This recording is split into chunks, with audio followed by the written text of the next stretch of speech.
Well, today is Friday, March 13th. I'm Brittany Noble, and here's what's coming up today on The Breakdown. The family of a black man fatally shot during a homecoming event at Lincoln University of Pennsylvania is now suing the school. The lawsuit claims the historically black university failed to provide adequate security despite warnings about safety concerns before the event. Family conflicts over parenting, divorce, and finances can quickly turn into emotional and costly court battles for black families.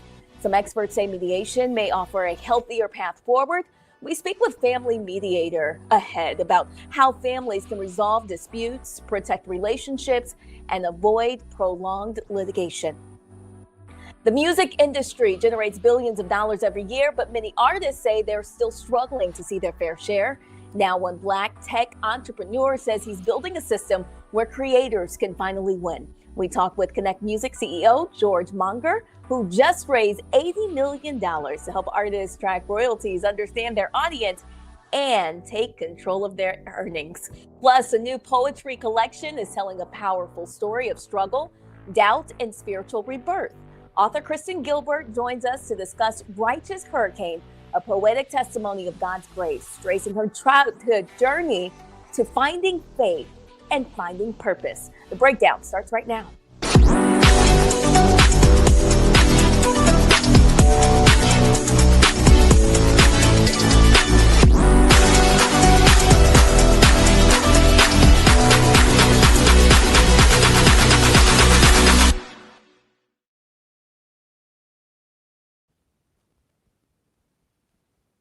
Well, the U.S. Court of Appeals for the Eighth Circuit has ordered the termination of the Saving on the Valuable Education, also known as the SAVE Plan. The Biden administration introduced the SAVE Plan as a more affordable option for student loan repayment, providing greater flexibility that allowed some borrowers to make payments as low as $0 per month.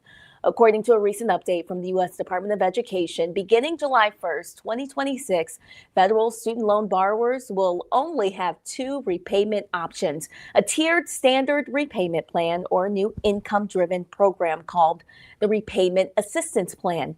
The Education Department reports that approximately 7 billion borrowers are currently enrolled in the SAVE plan. During the ongoing legal challenges, these borrowers have been placed in forbearance and are not required to make monthly payments. 17 blue states filed a lawsuit against the Trump administration over new race, gender, income, and academic performance-based reporting requirements for universities. The lawsuit challenges the new Admissions and Consumer Transparency Supplement, the ACT survey, which requires universities to provide years of admissions and student data related to diversity, equity, and inclusion, all to ensure schools aren't engaging in affirmative action. The lawsuit says the sheer amount of data sought through the ACT survey would place a considerable burden on colleges. Blue states say the reporting requirements are costly and could be used by the administration for politically motivated investigations. If universities refuse to abide, they will face government penalties. A new gerrymandered congressional map approved by the Missouri General Assembly will remain in effect. A Jackson County judge issued this ruling Thursday. Campaign Legal Center, the American Civil Liberties Union of Missouri, and the Voting Rights Project filed this lawsuit challenging the state's mid-decade redistricting effort.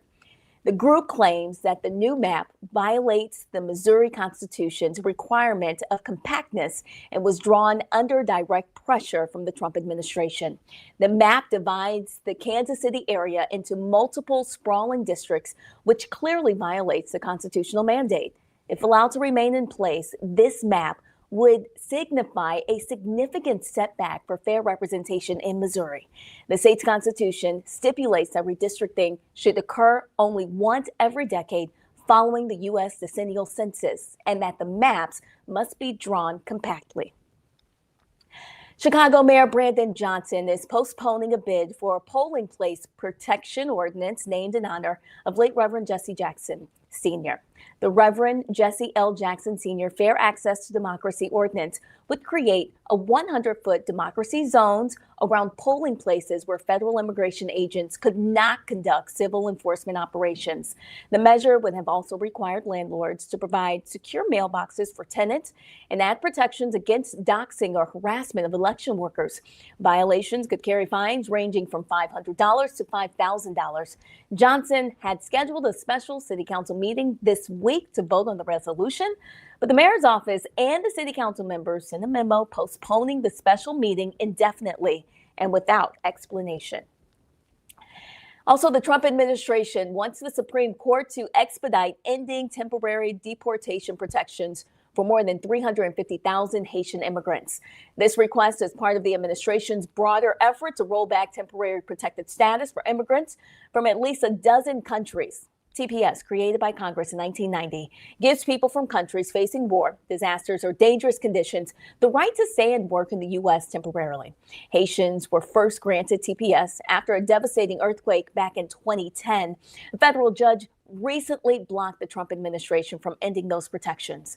The Justice Department has since then asked the Supreme Court to intervene, and so far, the Supreme Court has allowed the Trump administration to roll back protections for Venezuelan migrants, and a request involving Syrian immigrants is currently pending. A judge in Georgia has ruled that Fulton County District Attorney Fani Willis and her office cannot withhold payment for President Donald Trump's legal fees related to the dismissal of the state's election interference case.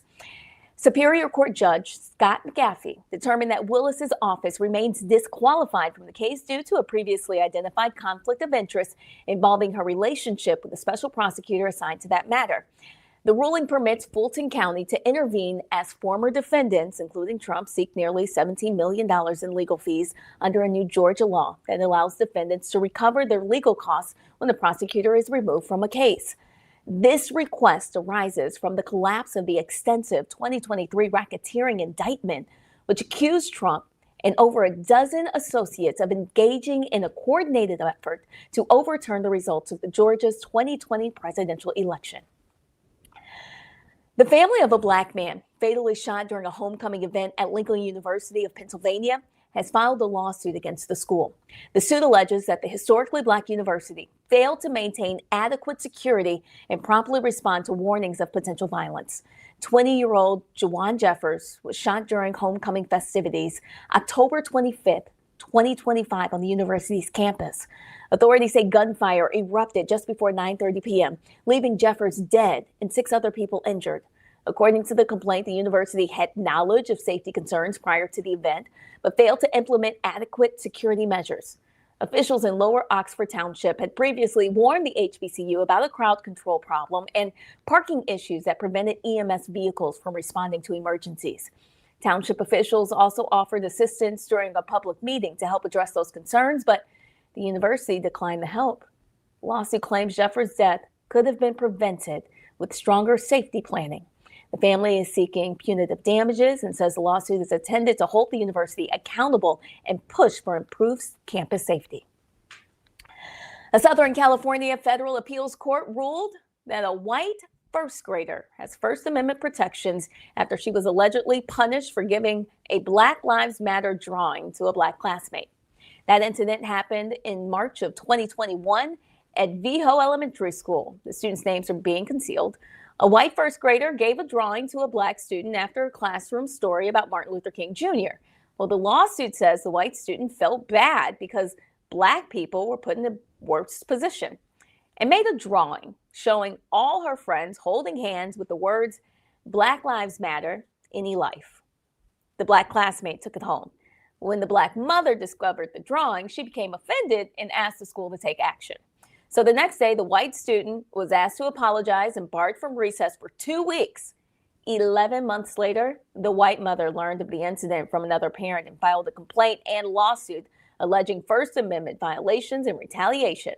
The court ruled in the white student's favor, saying the Constitution protects everyone, no matter their age. Also, a new lawsuit claims that the Memphis Grizzlies have been replacing black security officers with white officers. In the complaint filed in federal court in Tennessee, former security employee Godfrey Howard states that he was fired in 2023 and subsequently overlooked for a promotion that was given to a younger white man. Howard asserts that he had never been disciplined or written up during his time with that organization. And the lawsuit also alleges that this shift began after a new director of team security was hired in late 2023, claiming that black officers have been gradually phased out of their positions since that time. Well, coming up after the break, today on The Breakdown, family conflicts can quickly turn into costly court battles, but is there a better way to resolve them? Family mediator Bernard Crowley joins us to explain how mediation can help families find solutions and move forward. Remember, for more news headlines and in-depth coverage 24 hours a day, you can visit the Black Star Network. We're your source for stories that matter to our community. We'll be right back. You're watching The Breakdown with Brittany Noble on the Black Star Network.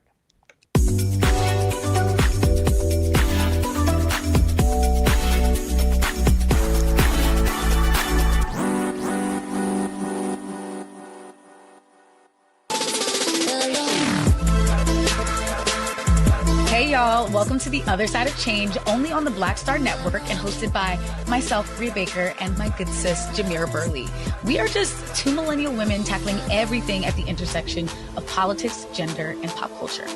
And we don't just settle for commentary. This is about solution-driven dialogue to get us to the world as it could be and not just as it is. Watch us on the Black Star Network, so tune in to The Other Side of Change.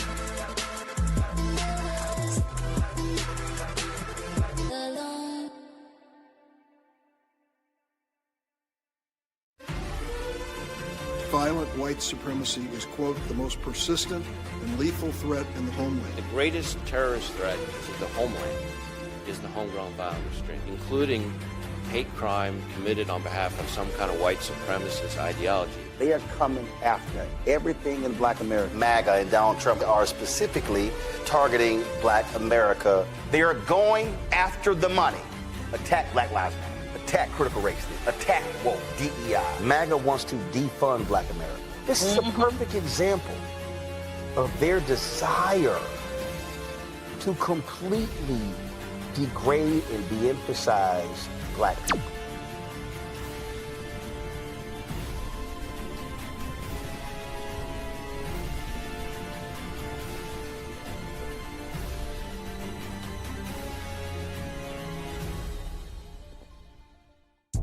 Hi, I'm Swing Cash, Basketball Hall of Famer, and you're watching Black Star Network.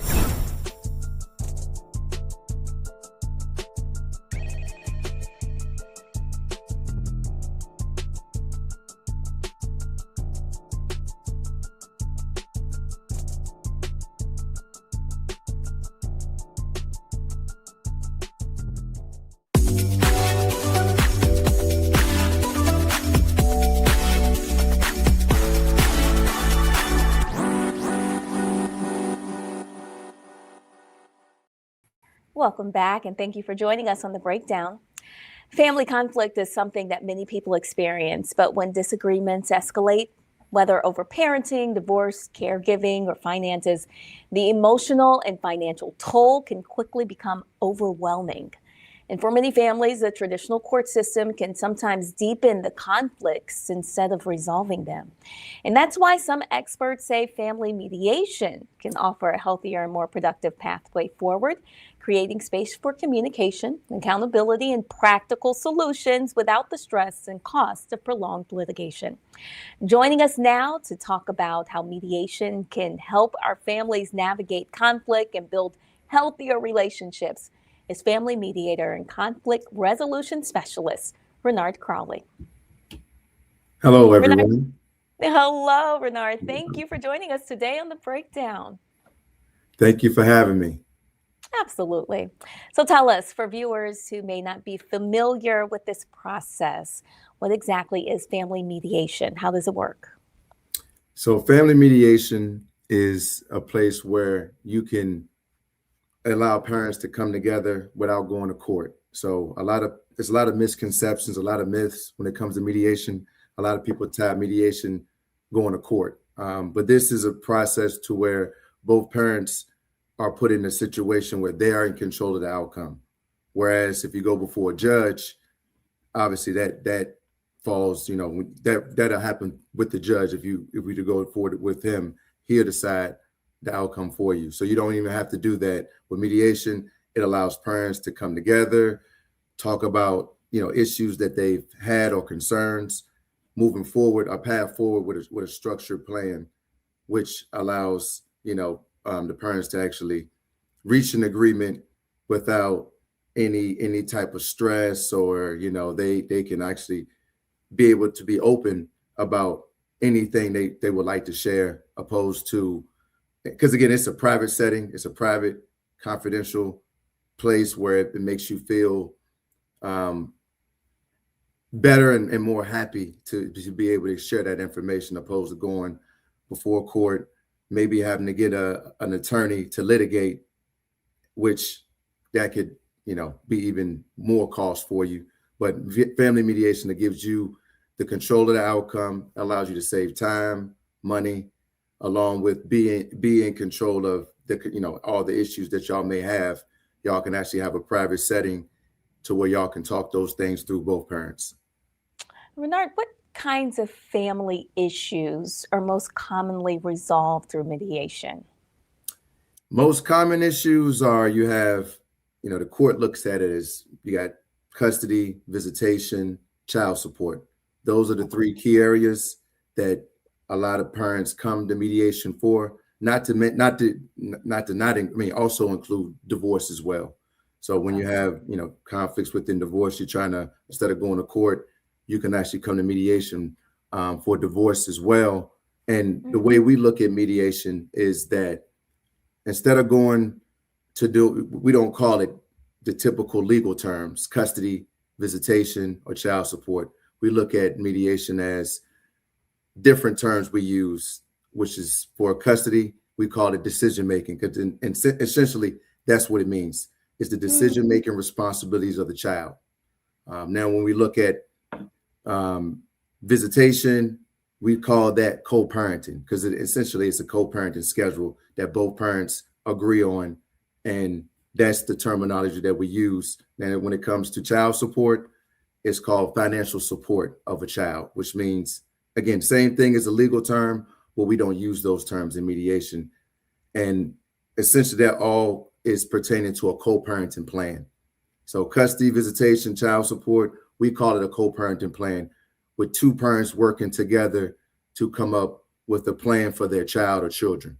And now, as far as the divorce, we allow spouses, ex-spouses to come into this divorce in mediation, where they can, unfold and address those concerns that they have with each other.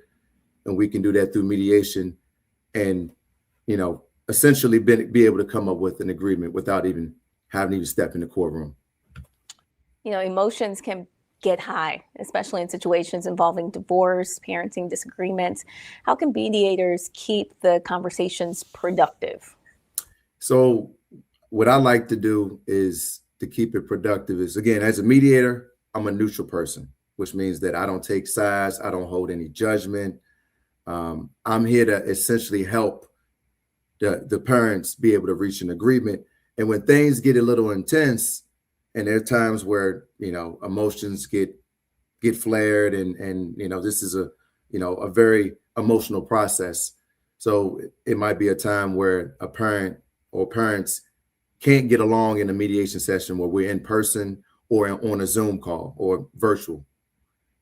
So what I like to do is, express to parents that we can also meet separately, which means that if we're on a virtual meeting, we can assign parents to a break room, and I would shuffle back and forth and speak with each parent to ensure, they may have questions and concerns. I kind of can talk to them directly without having the other parent there, since we had difficulty making it productive or moving forward on some items.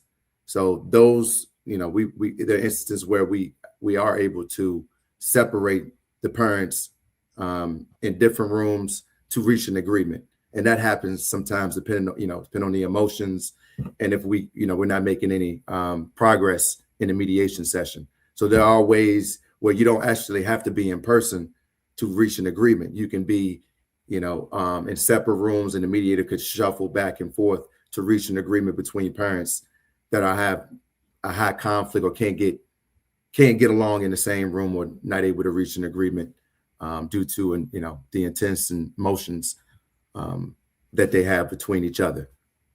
Are there any situations like abuse where mediation is not a viable option and court is actually the best situation?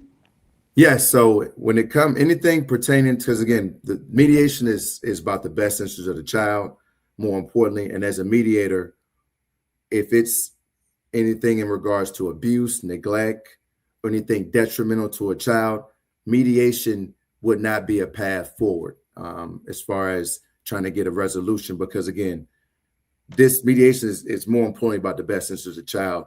And when we have situations that have abuse and neglect or anything that's detrimental to the child, that would have to go forward to court and let a judge decide on that. Because again, it's, as a mediator, we're considered mandated reporters, which means anything that we hear about abuse and neglect or something detrimental to a child, we have to report that to Child Protective Services. So those type of cases can't come to mediation. Those will have to go forward to court.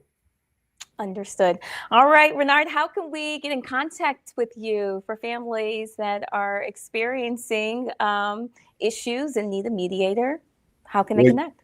They can connect to me. I actually have, I have my website, www.crawleymediationservices.org. You can reach me there. Also on my YouTube, which is YouTube.com/Crawley Mediation Services. And also you can reach me at my direct line, 804-241-7149.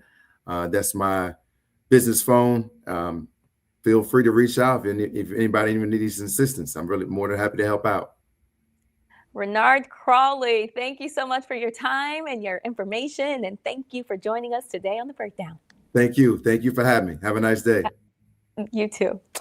After the break, we'll show you what happened on Roland Martin Unfiltered last night. Roland broke down the proposal, a SAVE plan proposal with Congressman Al Green, and why some say it could have some serious consequences for the Black community. That story is coming up. Plus, have you come across a news story that deserves national attention?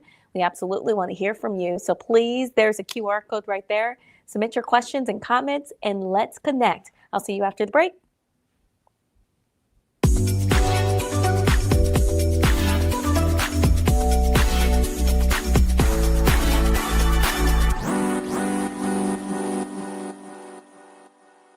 With medicine and science under attack, I want to keep you and your family informed and healthy. I'm Dr. Ebony Hilton, and I knew at the age of 8 that I wanted to be a doctor. So I studied hard and became the first African-American female anesthesiologist hired at the Medical University of South Carolina since its opening in 1824. And I always say I was made into a doctor, but I was born to be a mom. And as a new mom, wife, sister, daughter, and friend, I understand how frightening a medical crisis can be.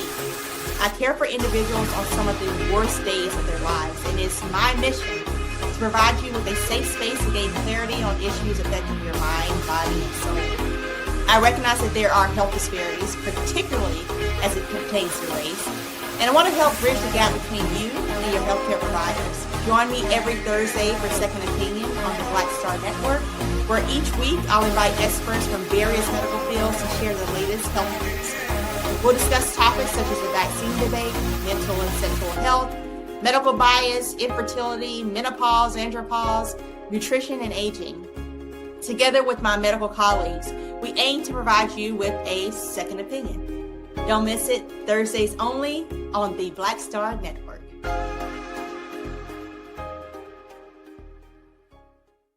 If in this country right now, you have people get up in the morning and the only thing they can think about is how many people they can hurt, and they got the power, that's the time for mourning.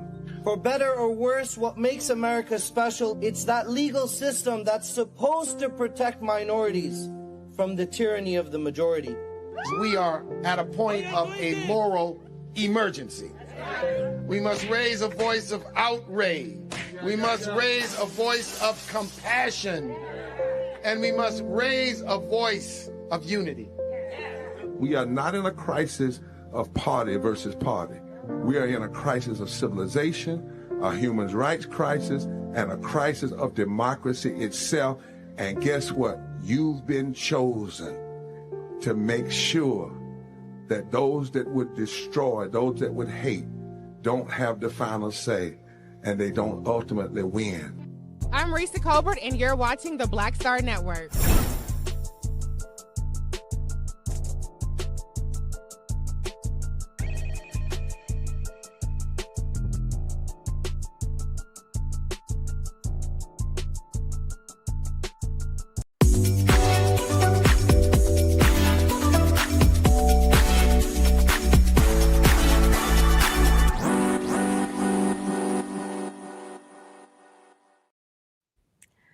In today's Black and Missing, Indianapolis Metropolitan Police are asking for your help finding Travion Pirtle. The 18-year-old has been missing for a few days now. He went missing March 7th. He was last seen near 38th Street and German Church Road on the city's east side. He may be in need of medical attention, and the circumstances of his disappearance are still unknown. He was last seen wearing Adidas pants with white stripes and a black hoodie with red lettering. He has a dermal piercing under his eye and tattoos.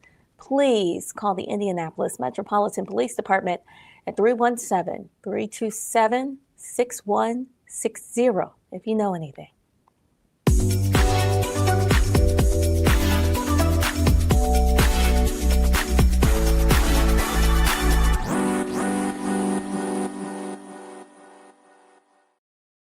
Well, in case you missed it on Roland Martin Unfiltered, Roland talks about Republicans pushing the SAVE Act with Democratic Congressman Al Green and the horrible forecast it will present for Black Americans.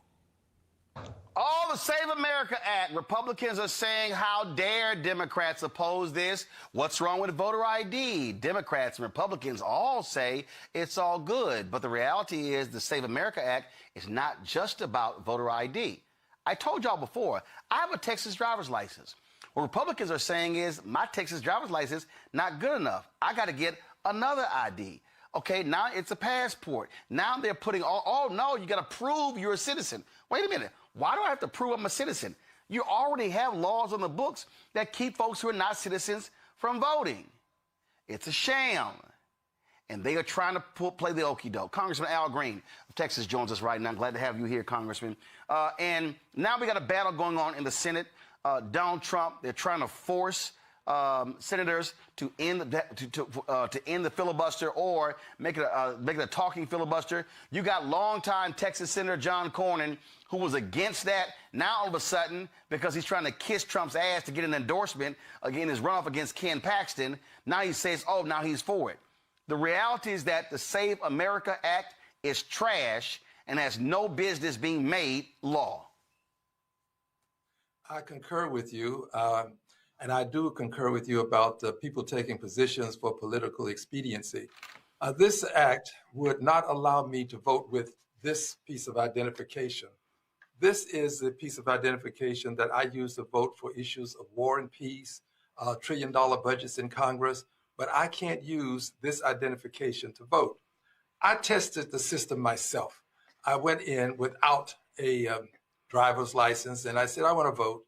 And they required me to get a birth certificate. I sent off for my birth certificate. I have sent money and I have not received it. And that has been years ago when I tested the system. The point is, it is not as easy as some people might think for people to get a birth certificate. There can be all kinds of complications associated with it once you get into the process of trying to acquire it. And if you do acquire it, your birth certificate may not align with what you have been identifying yourself with over the years. Women, when they marry, they sometimes will drop their name that they have, their given name, and they'll then accept another name, their husband's name, for example. And when they do that, their name, the last name won't align with what they have on the birth certificate. So as a result, we find people are going to be having these problems registering to vote. And then if you register and the registration is done inappropriately, the person who registers you can be sued. So there is a private right to sue people who perform the registration and they don't do it properly. It imposes a lot of burdens on people that are unnecessary, especially given that we don't have a large number of people who are alleged to have voted improperly in this country.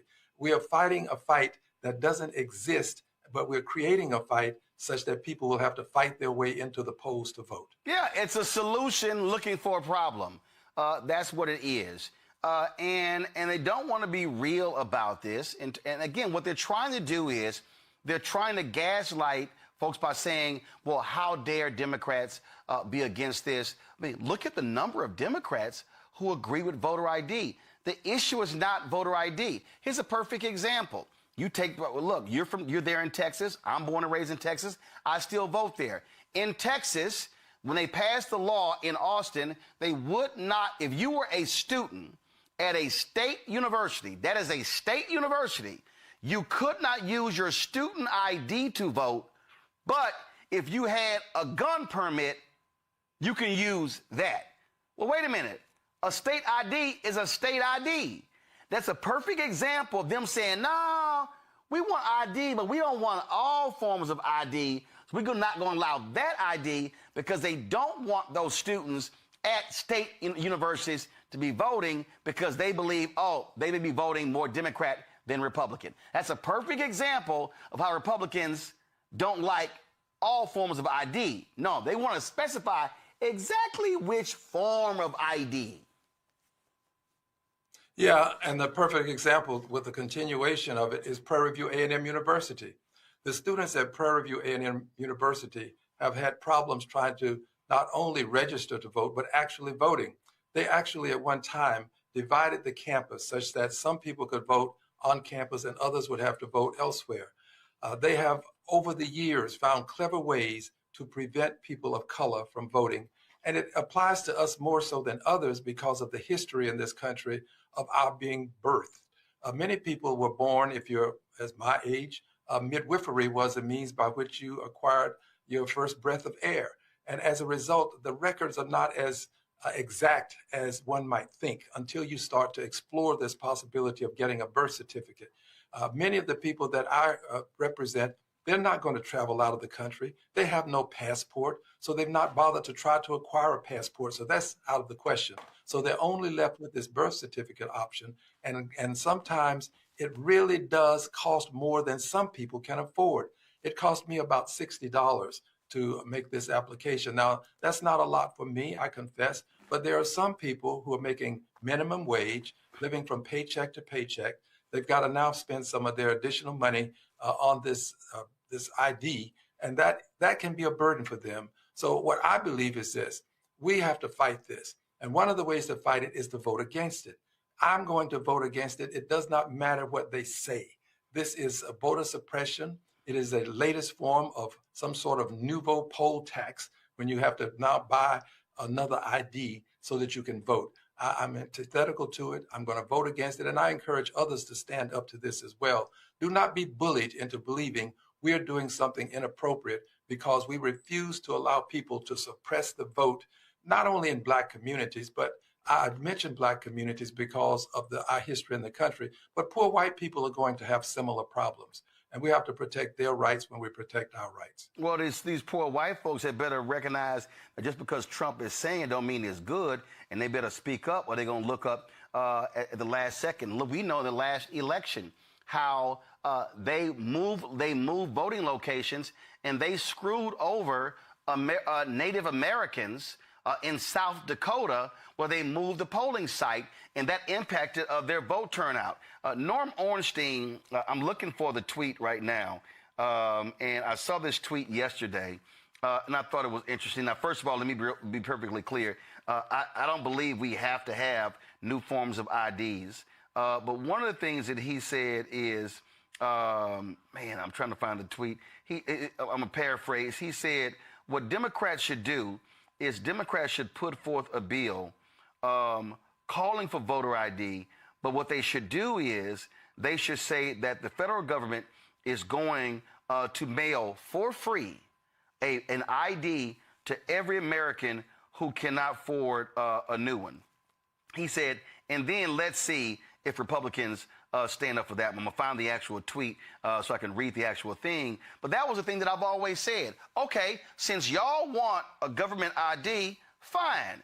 I can't think of, listen, if Pete Hegseth can buy lobster and stuff like that at the Pentagon, if Donald Trump can sit here and waste taxpayer money, him flying back and forth playing golf. Okay, let's do this here.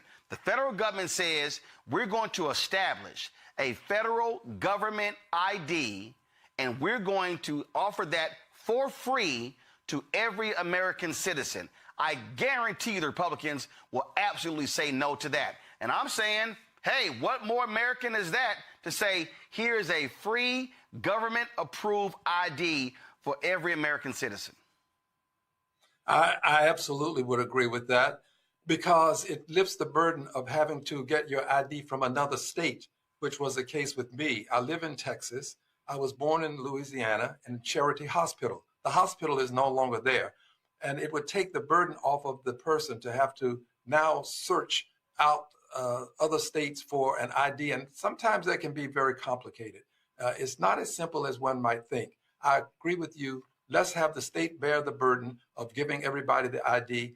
I don't think that people in general oppose the ID. It's the process that creates the problem. And not only the process, but now this added notion that a person can be sued for simply registering a person improperly. That's going to create a lot of consternation in the minds of people who have this function of registering people to vote. They will probably deny a person rather than risk being brought to court and charged with some sort of civil offense. So I would hope that people would understand that we have to stand against it. I don't want people to be bullied into doing anything, especially when it comes to this right to vote. As you know, we're losing a lot of our other rights under the Voting Rights Act. We've lost this opportunity to pre-clear, and as a result, we're now finding that we're having laws like moving the various voting registration places or voting places around without any pre-clearance. All of these things are being done to suppress the vote and to maintain power in the House of Representatives and in the Senate. They've gone so far as to redistrict various portions of states such that lines are drawn to eliminate congressional districts. Again, just to maintain the power in the Senate. And it would seem that this would be so onerous that people could see through it and immediately decide that this is not something that they can support. It's all about maintaining power, and it's all about racism in the process. Absolutely, absolutely. Congressman Al Green, we appreciate it, sir. Thank you so very much, my alpha brother. Well, thank you very much. And Clyburn is one of the most knowledgeable persons in Congress. If you lose Clyburn, you're going to lose a lot of knowledge in the Congress. Absolutely. All right, we're going to talk about that a little bit later as well. I appreciate it. Thanks a lot. Thank you. I'm going to bring my panel now on Dr. Nola Haynes, Georgetown University School of Foreign Service out of D.C., Win Cooney, co-founder of Politicking out of D.C., Reese Colbert, host of the Reese Colbert Show out of D.C., will be joining us in a few. Win Cooney, I'm going to start with you. This is the tweet that Norman Ornstein put out. He said, Senate Dems need to introduce an actual voter ID bill, include state-issued student IDs as acceptable, and offer free passport cards for those now lacking an official photo ID. Contrast it with the Save America Act, which uses voter ID as a smokescreen for voter suppression. He's right. And see, now all of a sudden, now Republicans, okay, wait, what's the problem? He's absolutely right. He's absolutely right. And this is just another attempt by the Republicans at voter suppression. If you really want true equity and equality in this country, particularly when it comes to voting, that's exactly what you would do. You would not only implement a system that works, which again, the system that we have currently already has proven that it works. There is not a bunch of people that don't have government IDs going to vote. That's number one. Number two, once you make the burden upon the state, they see how much of a financial waste of time, money, and energy it actually is.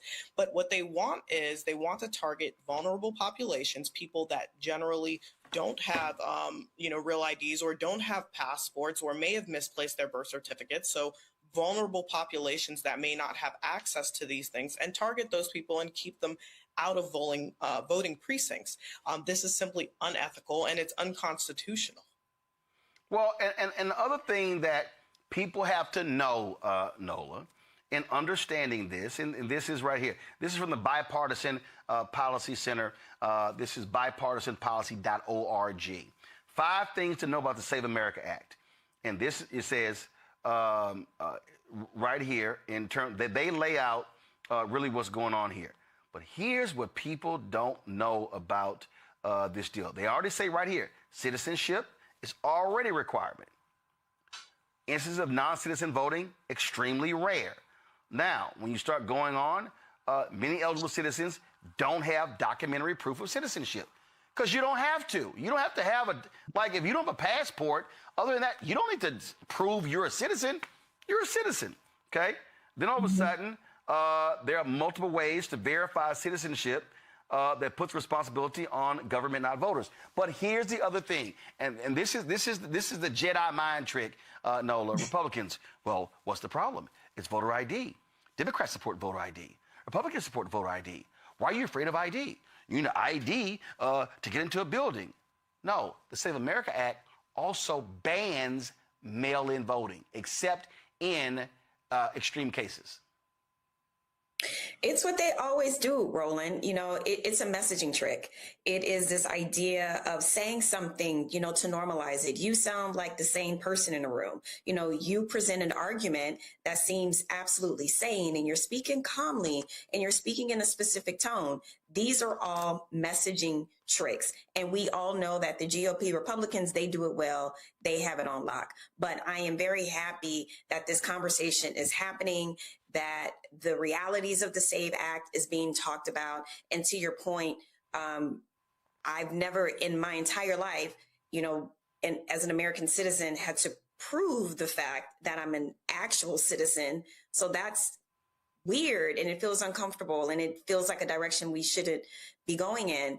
But the last thing I'll say about this is the same thing with the gerrymandering, right? The same excuses that they use to manipulate the courts to get the result that they want. This is yet another tactic.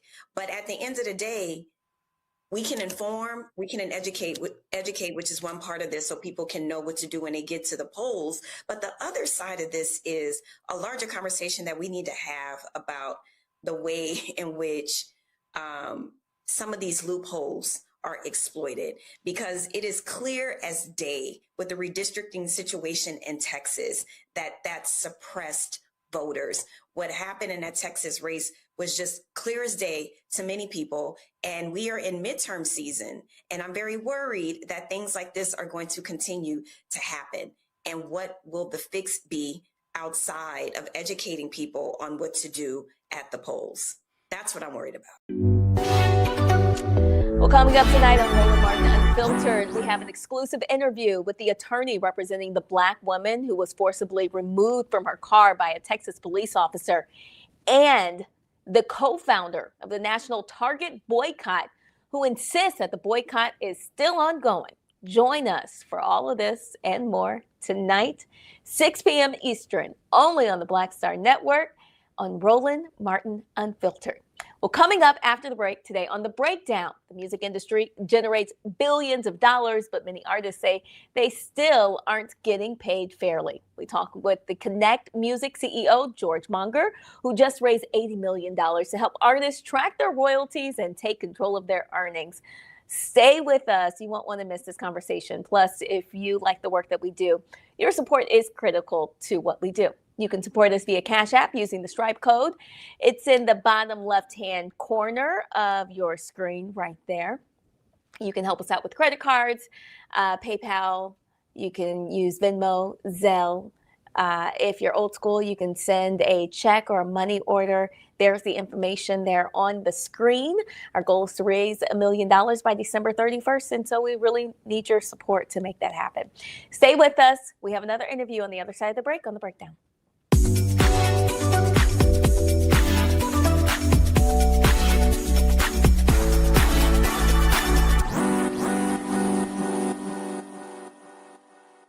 With medicine and science under attack, I want to keep you and your family informed and healthy. I'm Dr. Ebony Hilton, and I knew at the age of 8 that I wanted to be a doctor. So I studied hard and became the first African-American female anesthesiologist hired at the Medical University of South Carolina since its opening in 1824.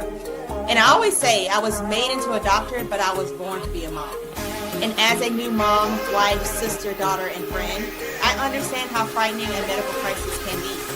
I care for individuals on some of the worst days of their lives, and it's my mission to provide you with a safe space to gain clarity on issues affecting your mind, body, and soul.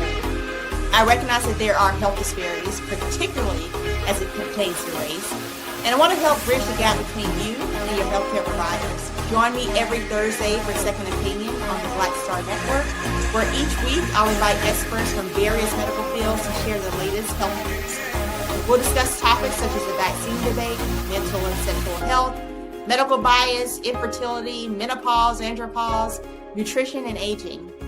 Together with my medical colleagues, we aim to provide you with a second opinion. Don't miss it, Thursdays only on the Black Star Network.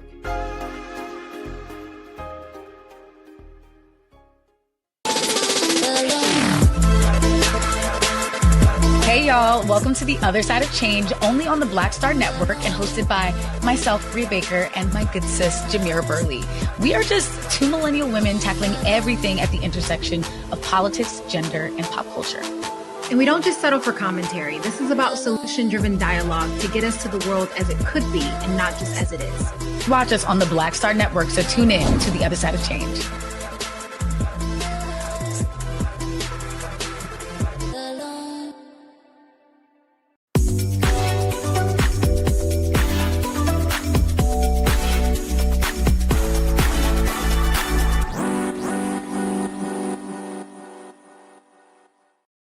Okay, welcome back to the breakdown. This is the Noble Spotlight, and today, the music industry. Well, it generates billions of dollars every year, but many artists say they are still struggling to see their fair share of the money. So our next guest is trying to change that. George Monger is the president and CEO of Connect Music, an AI-powered royalty intelligence platform, all designed to give artists transparency, ownership, and real-time insight into their earnings and audience data. Through a tool called Connect Deck, artists can track their royalties as they happen and better understand who is actually listening to their music. Monger recently raised $80 million to grow Connect Music and expand its mission of helping artists finally win financially in the music business. And today, he joins us, George Monger, president and CEO of Connect Music. George, welcome to the breakdown. Thank you for having me. Absolutely. So tell us, why do creators actually struggle to benefit financially from their own work? Well, the music industry, perhaps by design, is a complex space. And what we saw with the rapid growth of the music streaming business is an industry that's about $15 billion. And about $5 billion of that usually comes from hip hop and R&B, from Black music. And so what I wanted to do was simplify that stream and identify opportunities for artists to grow. So particularly for writers and producers, there's almost $1 billion every year of black box monies that should be collected and paid to those writers and producers. And so we wanted to build the operating system or the platform that would allow rights holders to focus on the creativity while still having access to the tools that major labels may have, and have the financing that you would typically have to give up your copyright ownership and get stuck in that vicious cycle of the major companies make you famous while they make themselves rich. Why has that level of transparency been missing in the music industry for this long? Well, I think that so long we've had an industry that is in a space of we win, you lose. And what we want to do is create a win-win where we have artist partners who maintain ownership of their copyright while at the same time have access to capital, have the insights and analytics and data modeling to predict and show where their customer is, and still create an opportunity for them to have the financial reward. So when they decide that they want to sell their catalog or hold it for long-term, the intellectual property long-term for their family, that they have the right to do that, so that they're not, recouping. And in the music industry, this is the term where you take $1 million advance, you have to pay back $8 million in sales in order for you to recoup. And sort of at the end of that loan, you don't own those copyright. The company that gave you that money does. Tell us how your company is able to help artists use that data to make smarter decisions about their careers. Sure. So with the artist, they're able to log in. We get our data directly from our streaming partners. So when you can recognize that your audience is in Texas, you probably shouldn't be spending marketing money in California if you have virality or opportunity in a specific market. As you grow around that market, you start to identify lookalike audience. Again, an 18 to 24-year-old is your customer. You probably shouldn't be marketing to a 50-plus-year-old demographic if you're not seeing growth there. One example, one of our artists, Don Tripp, he started to work with us in 2023. He had just under 100 million streams. And because we hyper-focused in on his audience, which was an older demographic based on how his music performed, he's now at more than 1 billion streams in millions of dollars as a result of working inside of our playbook. Oh, that's incredible. And as I understand, you recently raised $80 million for Connect Music. That's right. Tell us more about that investment. Yep, we raised that equity. We raised that investment primarily for us to fuel the growth of the business, but that allows us to invest in more artists and artist catalogs to help them grow. And in some cases, those who are looking to sell, we can acquire those. But for most of those, they're looking for a partner, not for an owner. You know, before we wrap this up, your story is very unique. Just tell us how you were able to get to this point in your life, because you haven't always been this put together, if you will. So my background, I started with a classical opera singer and didn't enjoy personal services. I spent quite a bit of time locally here in Memphis in politics in Shelby County Election Commission to hopefully right some of the wrongs we were seeing. And then I really got passionate about how we could help writers, producers, and artists. And so helped launch a music nonprofit and ultimately led the Memphis Symphony Orchestra as chief operating officer through its financial challenges before getting back into the for-profit space and really finding a sweet spot here in launching Connect Music in 2020. All right. Well, George Munger, President and CEO of Connect Music, thank you so much for joining us today on The Breakdown and sharing how you are working to reshape the future of the music industry. Incredible. Thank you for having me. I appreciate it. Absolutely. All right. Coming up after the break, another powerful story. This one of faith, struggle, and spiritual rebirth told through poetry. Stay with us. You're watching The Breakdown.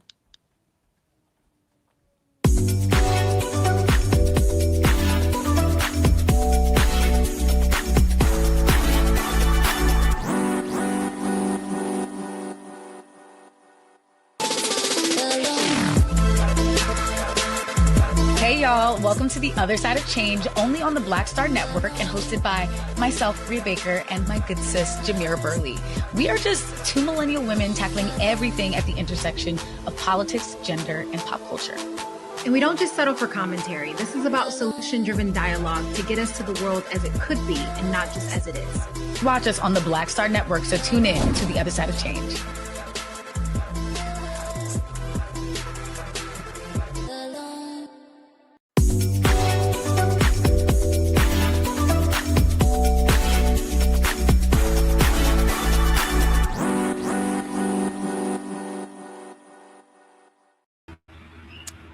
Righteous Hurricane, a poetic testimony of God's grace by Kristen Gilbert, is a raw and redemptive collection of poetry that spans from the age of 15 to adulthood.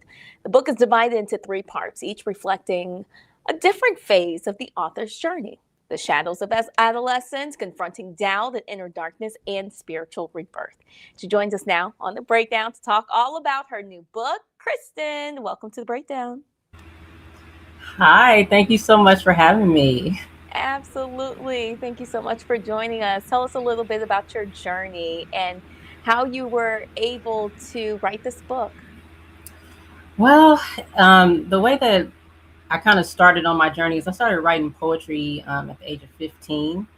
And so the book actually has poems from when I was 15 to about 35.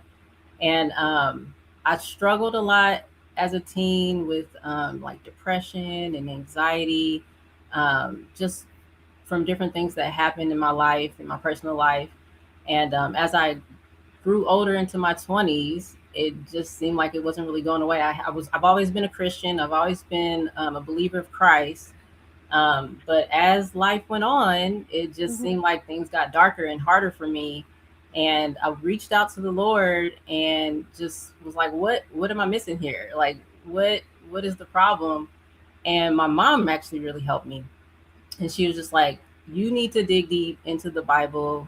You need to dig deep into the word. And I just started reaching and digging, and the Lord answered.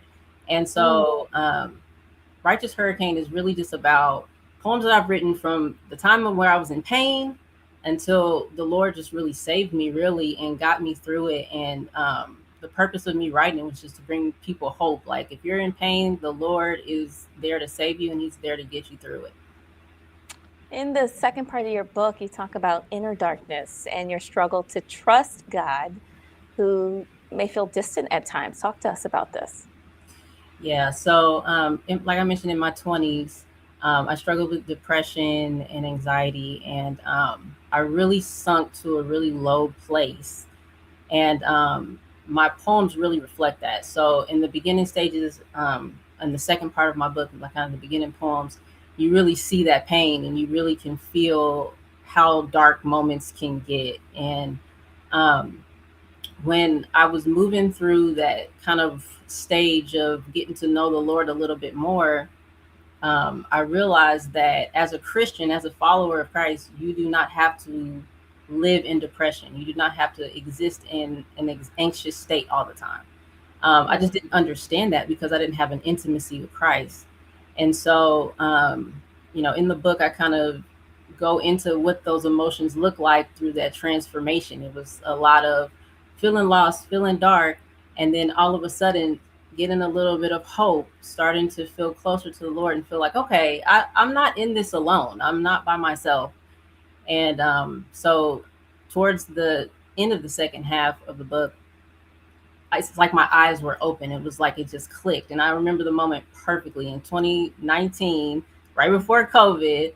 I was just praying to the Lord, and it just hit me. And I was just like, oh, wow, wait, Lord, you died on the cross for me personally. You have to take it so personal because, yes, he died for the world, but he died personally for me.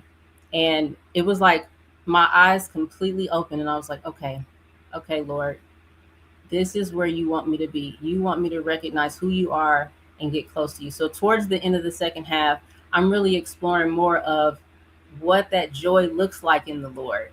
What does it mean to be encouraged and inspired by the Lord? How can I walk in truth and in faith instead of walking in darkness and depression? And the final part of your book, A New Creation. Tell us about this part. Yes. So this is right after that moment in 2019. I just devoted my life to Christ. And I said, okay, I want to follow after you, Lord. Show me how. And I just kind of realized the joy of the Lord in every single moment. Not saying it was easy because we live in a broken world. We're constantly around a lot of pain and darkness. But he held my hand throughout the whole time. So the last part is really just filled with light and joy. And it's in my life personally, what I've experienced from the Lord, which has just been, I feel a lot more uplifted. Depression doesn't haunt me anymore. And it's really meant, in the last stage of the book, it's really meant to show people that if you give your life over to darkness, you will live a life of darkness. But if you give your life over to Christ, you will live a light and joyful filled life, no matter what comes your way. And so I have poems in there that demonstrate that. They they show how you're going to have moments where it seems like you have no help and it's going to be dark and it's going to be depressing, but that does not mean that you don't have hope. It does not mean that it's the end. And so through that last part, I really just tried to give encouragement. And these are real moments from my life that I drew inspiration from to write these poems and encourage people to know that you have hope in Jesus and to just keep on moving no matter what. Kristen, thank you so much for joining us and for sharing with us your story. Thank you so much for having me. Absolutely. Your book is called Righteous Hurricane, a poetic testimony of God's grace. We can get that on Amazon, right? Yes, it is available on Amazon.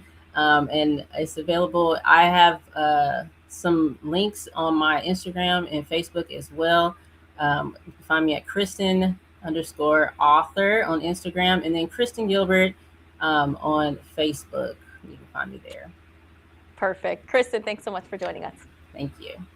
That will do it for us today on The Breakdown here on the Black Star Network. Thank you so much for spending part of your day with us. Be sure to keep the conversation going online.